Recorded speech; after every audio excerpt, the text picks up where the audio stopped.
الحمد لله وكفى وسلام على عباده الذين اصطفى أما بعد فأعوذ بالله من الشيطان الرجيم بسم الله الرحمن الرحيم اهدنا الصراط المستقيم صراط الذين أنعمت عليهم غير المغضوب عليهم ولا الضالين صدق الله العظيم.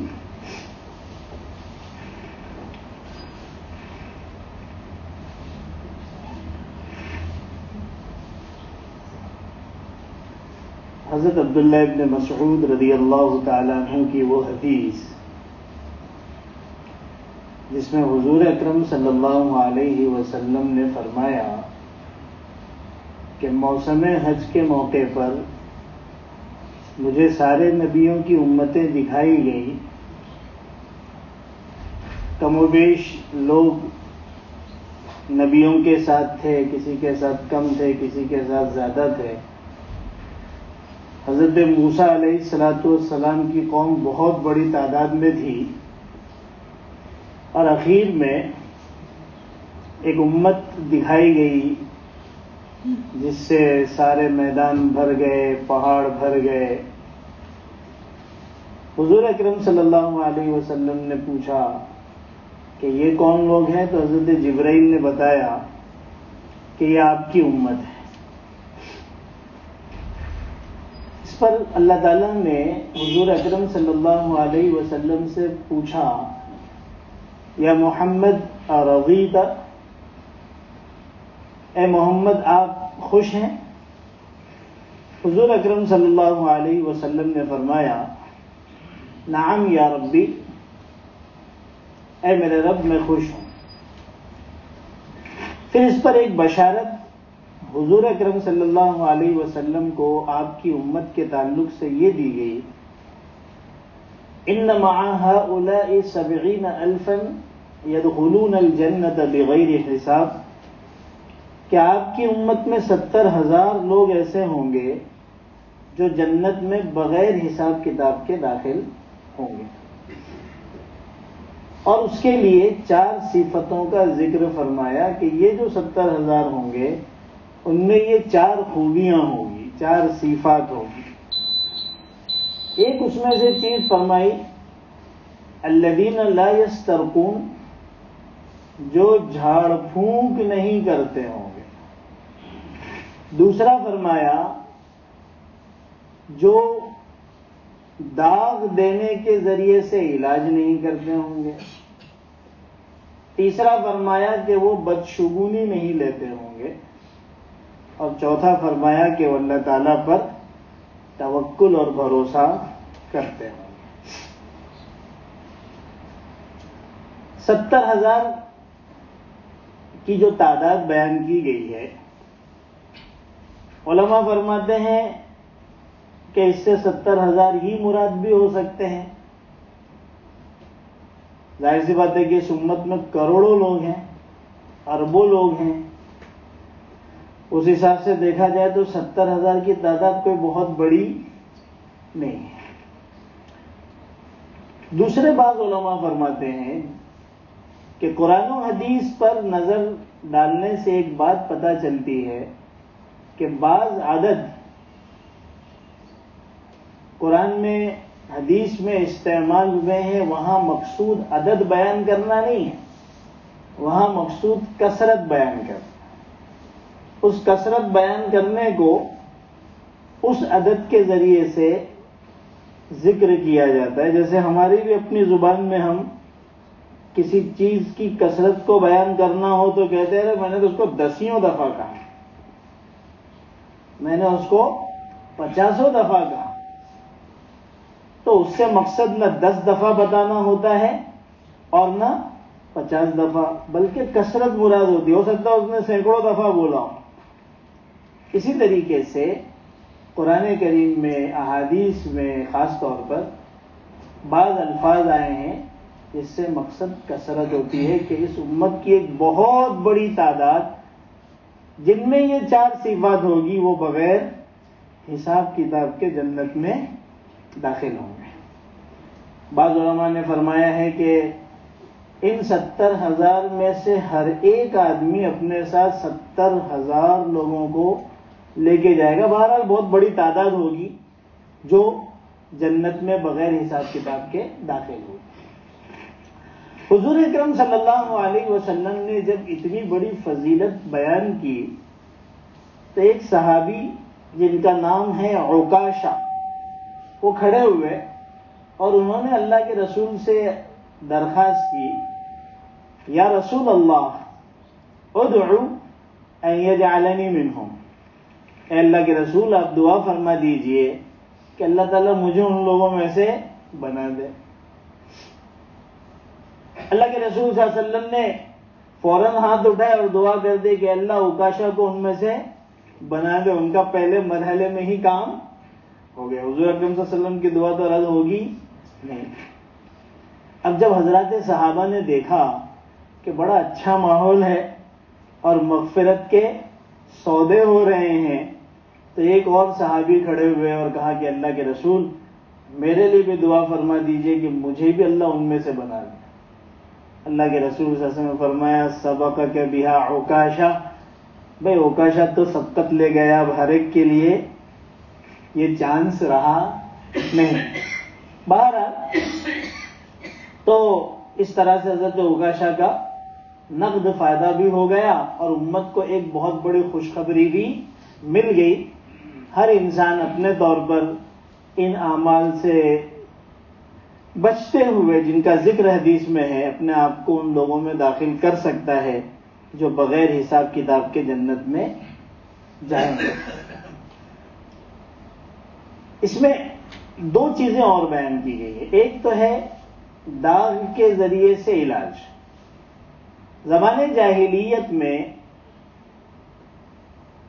داغ کے ذریعے سے علاج کیا جاتا تھا اور ان کی اپنی ایک سوچ تھی۔ کیا سوچ تھی؟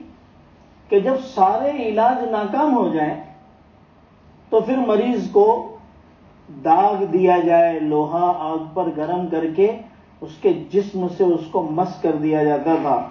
آپ سمجھ سکتے ہیں کہ اس کے کیا تکلیف ہوتی ہوگی۔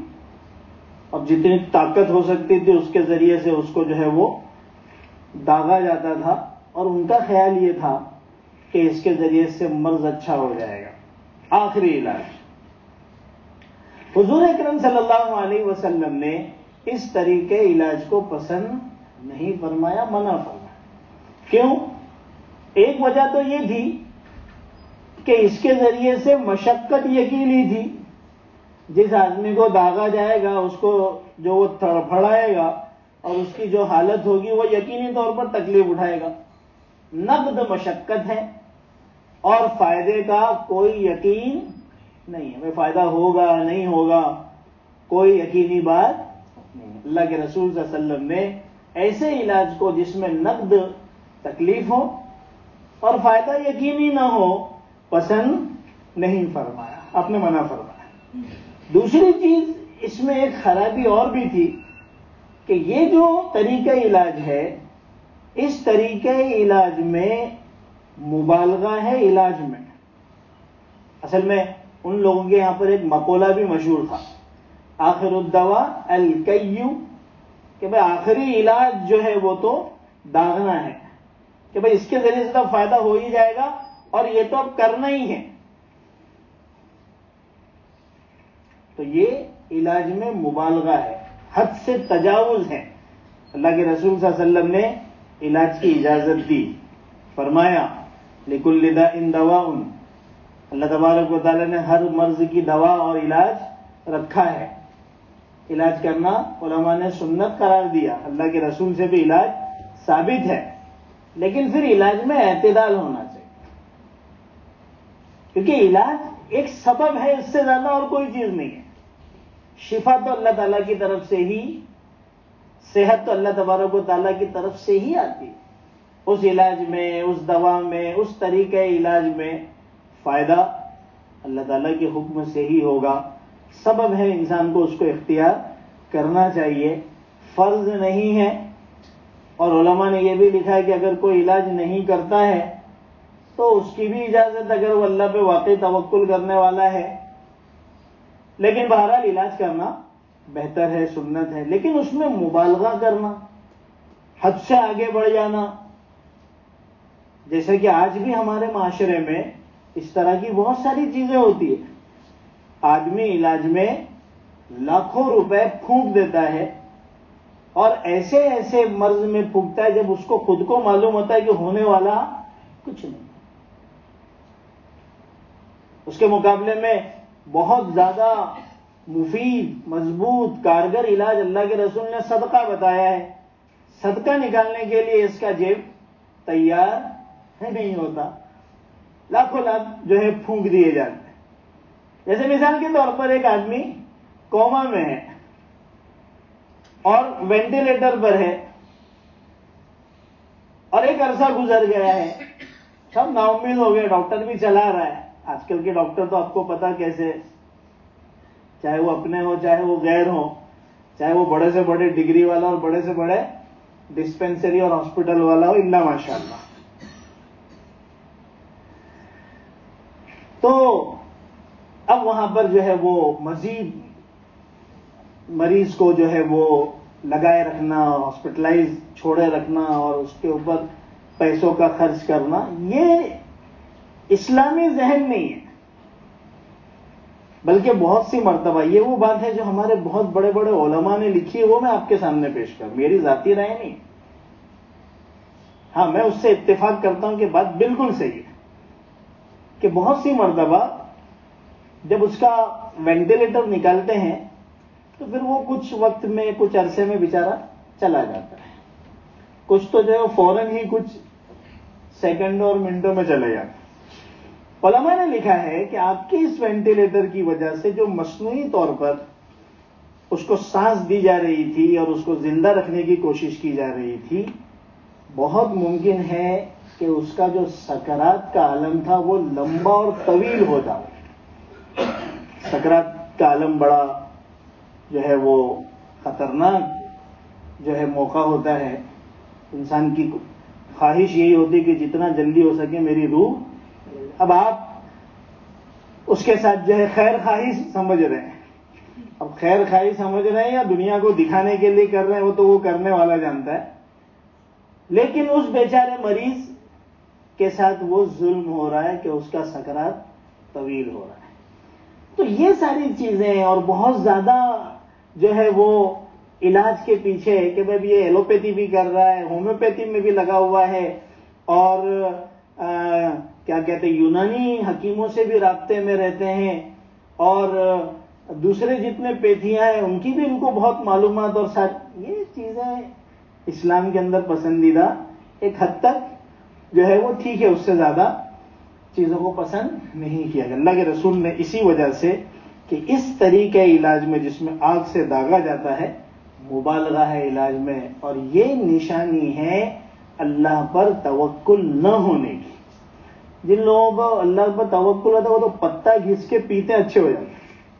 ارے بھائی آپ اپنے جن کے دادی نانی زندہ ہوں گے نا بوڑھے، ان سے پوچھو کہ آپ کے زمانے میں کیسے علاج ہوتا تھا. زیادہ دور جانے کی ضرورت نہیں ہے، ابھی وہ بوڑھے موجود ہیں گاؤں والے، وہ آپ کو بتائیں گے کہ ہمارے زمانے میں تو اس طریقے سے وہ علاج جو ہے وہ نیم کے پتوں سے اور فلاں پتوں سے اور فلاں جڑوں سے اور چھوٹی موٹی دواؤں سے الحمدللہ اللہ شفا. کیونکہ بھروسہ اور نظر اللہ کی ذات پر ہوتی تھی، اصل اس کی وجہ یہ تھی. اور آج جو ہے وہ اللہ کی ذات سے نظریں ہٹی ہوئی ہیں، دواؤں پر ہی نظر ہے.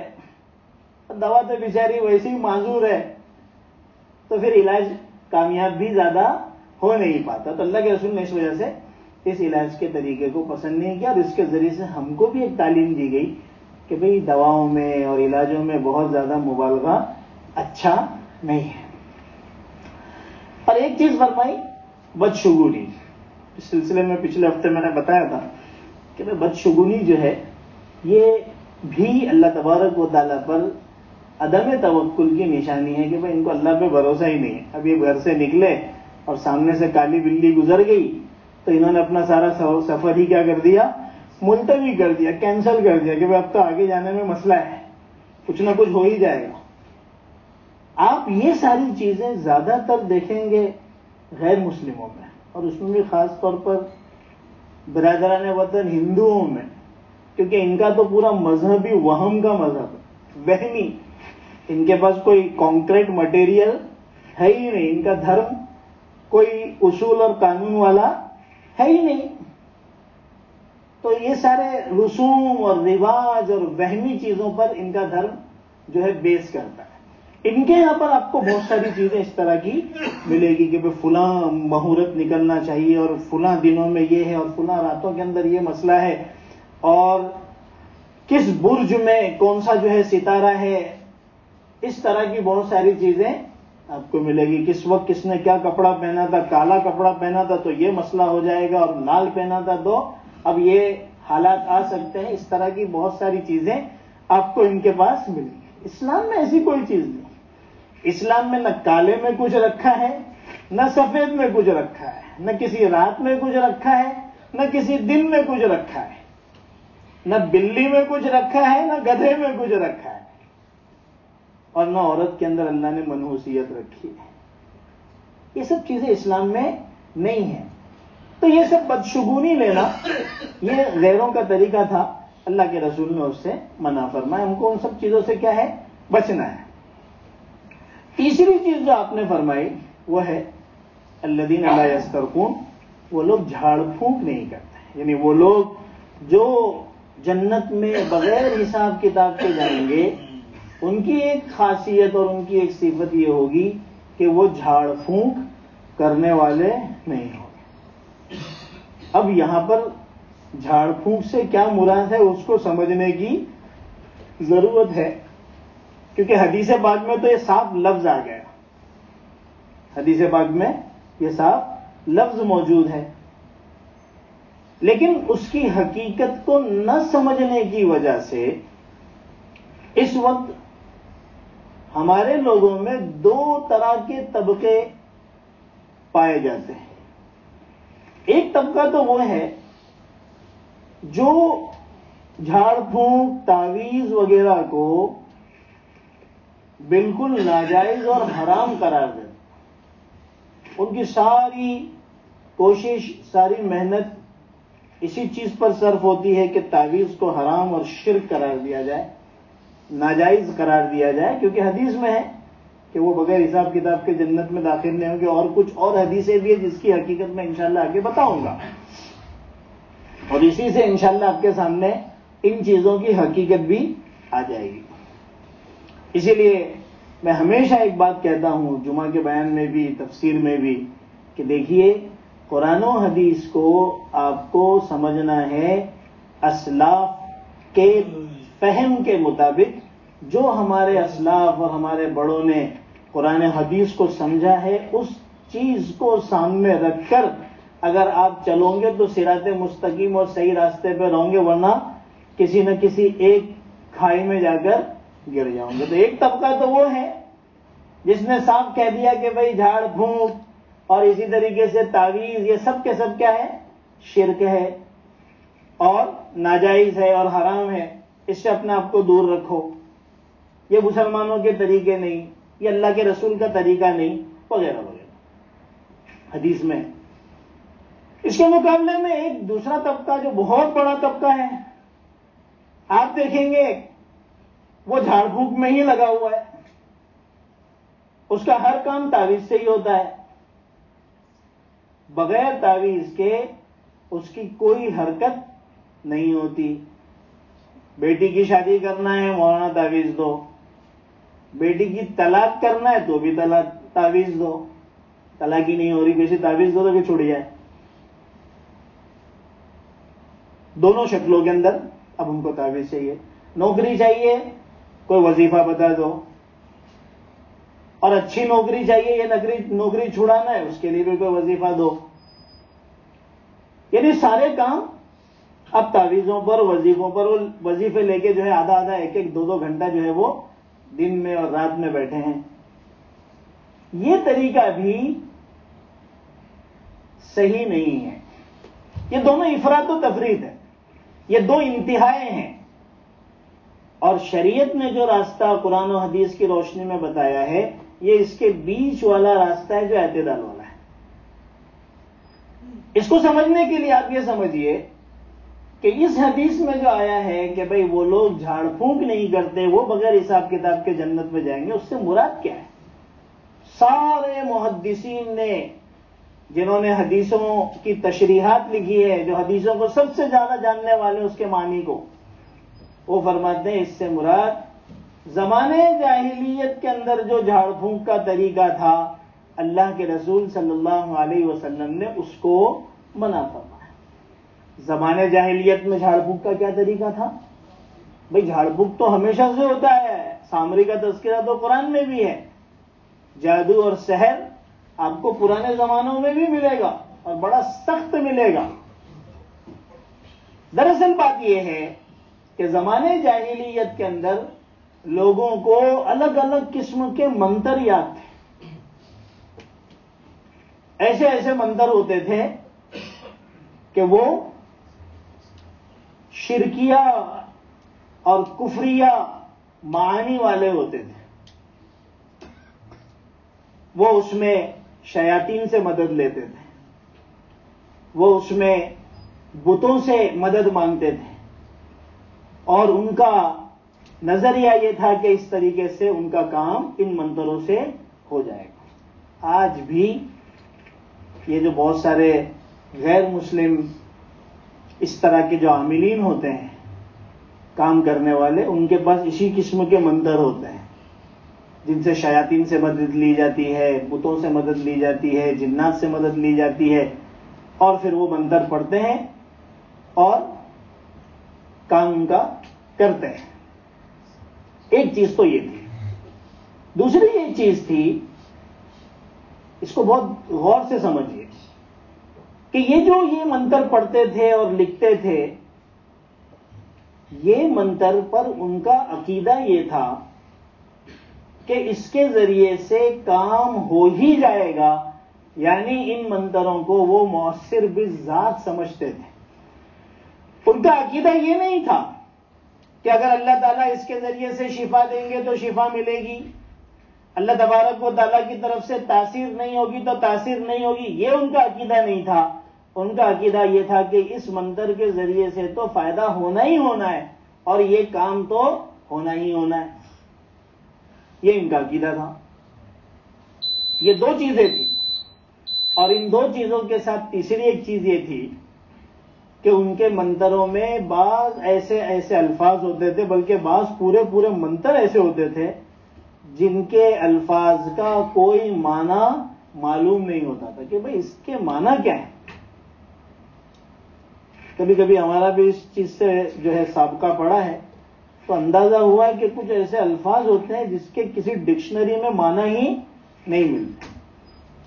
تو علماء نے لکھا ہے کہ ان منتروں میں ایسے الفاظ ہوا کرتے تھے جس کے کوئی معنی معلوم نہیں، محمل قسم کے الفاظ ہوا کرتے تھے. در حقیقت اس کے ذریعے سے بھی شیاطین اور جنات سے مدد لی جاتی تھی. ظاہر سی بات ہے کہ یہ ساری حرکتیں عقیدے کے اعتبار سے بھی کہ ان سے کام ہو ہی جائے گا، اللہ کا کوئی تصور نہیں. شیاطین اور بتوں سے مدد اور اس قسم کے محمل الفاظ جس میں بھی در حقیقت شیاطین سے مدد ہوتی تھی، یہ سب کفر اور شرک والی ہی چیزیں ہیں. تو اللہ کے رسول صلی اللہ علیہ وسلم نے اسی جھاڑ پھونک کی طرف اشارہ کر دیا کہ بھئی یہ منع ہے، اگر کوئی یہ کام کرے گا تو ظاہر سی بات ہے جہنم میں جانا ہے، اور اگر جو اپنے آپ کو اس سے بچائے گا تو وہ بغیر حساب کتاب کے جنت میں داخل ہوگا. تھوڑی دیر ایک حقیقت کو آپ سمجھ لیجیے، اس میں آپ کو بہت ساری اور بھی چیزیں سمجھ میں آئے گی کہ کس طریقے سے جنات اور شیاطین سے مدد لی جاتی ہے. دیکھیے اللہ تعالیٰ نے یہ جو کائنات کا نظام بنایا ہے یہ اللہ تعالیٰ کا ایک مضبوط اور مستحکم نظام ہے. اللہ تبارک و تعالیٰ نے چیزوں کے اندر تاثیر رکھی ہے، اس کا کوئی انکار نہیں کر سکتا. جیسے مثال کے طور پر آگ لے لیجئے، اس میں تاثیر ہے جلانے کی. پانی لے لیجئے، اس میں تاثیر ہے پیاس بجھانے کی. مٹی کی اپنی تاثیر ہے. بس پتھروں کے اندر اللہ تبارک و تعالیٰ نے نرم گرم کا جو ہے وہ تاثیر رکھی ہے. لوہے کے اندر اپنی تاثیر ہے. اسی طریقے سے اللہ تبارک و تعالیٰ نے جو بہت سارے جانور اور بہت سارے جو ہے وہ مخلوقات بنائی، انسان بنایا، جنات بنائے، فرشتے بنائے، جانور بنائے، ان کے اندر بھی اللہ نے طاقت دی ہے، اور ہر ایک کی طاقت کا پیمانہ الگ الگ ہے. کسی میں بہت زیادہ طاقت ہے، بھائی ہاتھی کی جو طاقت ہے وہ دوسرے جانوروں میں نہیں، شیر کے اندر جو طاقت ہے وہ ظاہر سی بات ہے انسان میں نہیں ہے. اس طرح سے الگ الگ طاقتیں دی ہیں. اسی طریقے سے اللہ تبارک و تعالیٰ نے جنات اور شیاطین کو بھی کچھ طاقتیں ایسی دی ہیں جو انسانوں کو بھی حاصل نہیں ہیں. جو لوگ قرآن شریف پڑھتے ہیں یا بیانات سنتے ہیں، انہوں نے حضرت سلیمان علیہ السلام کے واقعات سنے ہوں گے کہ بلقیس کا اتنا بڑا تخت، کبھی واقعہ بیان کریں گے تو اس کی سائز بھی انشاءاللہ آئے گی سامنے. جو ہے وہ جنات نے کہا تھا کہ میں آپ کے کرسی سے اٹھنے اور بیٹھنے کے درمیان لا کے رکھ دوں گا. آپ سمجھ سکتے ہیں اس کے طاقت کا اور اس کی پرواز کا کیا اسپیڈ ہوگی اور کیا طاقت ہوگی. تو اللہ تعالیٰ نے دیا ہے. تو جنات میں ایک طاقت یہ ہے، شیاطین کو اللہ نے جو دی ہے، کہ وہ نظروں سے غائب رہ سکتے ہیں. انسان کے پاس یہ طاقت نہیں. پل بھر میں وہ بہت لمبی مسافت طے کر سکتے ہیں، انسان میں وہ طاقت نہیں ہے. تو یہ کچھ طاقتیں ہیں. ان طاقتوں کا بعض شیاطین غلط استعمال کرتے ہیں لوگوں کو گمراہ کرنے کے لیے، اللہ کا نافرمان بنانے کے لیے. شیاطین کا تو کام ہی وہی ہے، اللہ تعالیٰ کی نافرمانی کروانا، اللہ کا باغی بنوانا. تو وہ لوگوں کی مجبوریوں کا فائدہ اٹھا کر اور لوگوں کو دنیاوی منافع دے کر ان سے کچھ اس طرح کے کام کرواتے ہیں کہ اگر تم یہ منتر پڑھو اور ہمیں جو ہے وہ خوش کرو اور خدا کی نافرمانی کرو، خدا کو ناراض کرو، خدا کے شان میں گستاخیاں کرو، گندی گندی حرکتیں کرو، تو ہم اپنی طاقت کا استعمال تمہارے کام کو پورا کرنے میں لگائیں گے. جیسے مثال کے طور پر جس کو لوگ چمتکار کہتے ہیں، اس کی حقیقت سمجھیے. ایک آدمی کی کوئی چیز قیمتی گھوم گئے، وہ بیچارہ اس کو تلاش کر رہا ہے، مل ہی نہیں رہی ہے. اب جنات کے اندر اسپیڈ بھی ہے، تیزی بھی ہے، اور وہ غائب بھی ہے، سب کچھ بہت تیزی سے پتہ لگا لیتا ہے. اس نے وہ اس کو پتہ لگا لیا. اب یہ تلاش کر رہا ہے، اس کو اس کی ضرورت ہے. اب شیاطین جو ان کے معتقد ہیں، یہ جو کالے جادو والے اور یہ سارے عملیات کرنے والے، سفلیات کرنے والے جو لوگ ہیں جن کا ان سے تعلق ہے، وہ ان کو کہتے ہیں کہ تم ان سے یہ منتر پڑھواؤ اور یہ الفاظ ان سے کہلواؤ اور تم بھی کہو، اور یہ پڑھے ہوئی چیزیں ان کو کھانے کے لیے دو تاکہ ان کے جسم میں ناپاکی اترے اور ان کی زبان سے شرکیہ کلمات نکلے، تو ہم تمہاری یہ چیز لا کے دے دیتے ہیں. اب بندہ پہنچتا ہے ایسے لوگوں کے پاس، اور پہنچنے کے بعد وہ کچھ وقت کے بعد کام ہو جاتا ہے، تو لوگ کیا سمجھتے ہیں، بھائی یہ تو بہت پہنچے ہوئے آدمی، اس کا کچھ بھی کمال نہیں ہے، یہ تو سنڈاس کھانے والا آدمی ہے اور یہ تو ناپاکیوں میں رہنے والا آدمی ہے. جتنا زیادہ گندگی میں جائے گا اتنا ہی زیادہ اس کا عمل. اور یہی جادو ہے، یہی سحر ہے، یہی سفلیات ہے، یہی کہانت ہے، یہی ساری وہ چیزیں جس سے اللہ کے رسول نے منع کیا. تو وہ پھر چیز سامنے آ جاتی ہے جس میں اصل وہ شیطانوں کی مدد ان کو حاصل ہوتی ہے، اور پھر وہ یہ شرک اور کفر کے ان کے ذریعے سے کام کرواتے ہیں. تو اللہ کے رسول صلی اللہ علیہ وسلم نے اس حدیث میں جو فرمایا کہ وہ لوگ جو جنت میں بغیر حساب کتاب کے داخل ہوں گے، جو جھاڑ پھونک نہیں کریں گے، وہ یہ جھاڑ پھونک ہے. کیونکہ میں آپ کو ابھی حدیث سے ثابت کر کے بتاؤں گا کہ اللہ کے رسول صلی اللہ علیہ وسلم کے زمانے میں جھاڑ پھونک ہوئی، اللہ کے رسول نے خود پھونکا، عمل بتایا، لیکن وہ قرآن کے ذریعے سے تھا، وہ اللہ کے رسول کی دعاؤں کے ذریعے سے تھا. دونوں میں زمین آسمان کا فرق ہے. ایک بات اس کو یاد رکھیں، انشاءاللہ اسی سلسلے کو آگے بڑھائیں گے. ایک چھوٹا سا اعلان تھا، کل عاشورہ کا دن ہے، 10 محرم. اس میں بنیادی طور پر ایک ہی عمل جو ہے وہ زیادہ ثابت ہے، وہ یہ ہے کہ بھئی روزہ رکھا جائے. اور ایک روزہ آگے ایک روزہ پیچھے اس طرح کر کے 2 روزہ رکھنا چاہیے. بعض حدیثوں سے توسع علی العیال بھی ثابت ہے کہ اس دن اپنے گھر والوں کو تھوڑا اچھا کھانا وانا کھلا دے, لیکن اس کو اب کوئی ایک رسم نہ بنا دے کہ ڈیگے پک رہی ہے اور تقسیم ہو رہا ہے اور پھر دعوتوں کا سلسلہ چل رہا ہے. تو یہ سلسلہ مناسب اپنے گھر والوں کو کھلائیے. اللہ تعالیٰ ہم سب کو عمل کی توفیق دے. سبحان اللہ.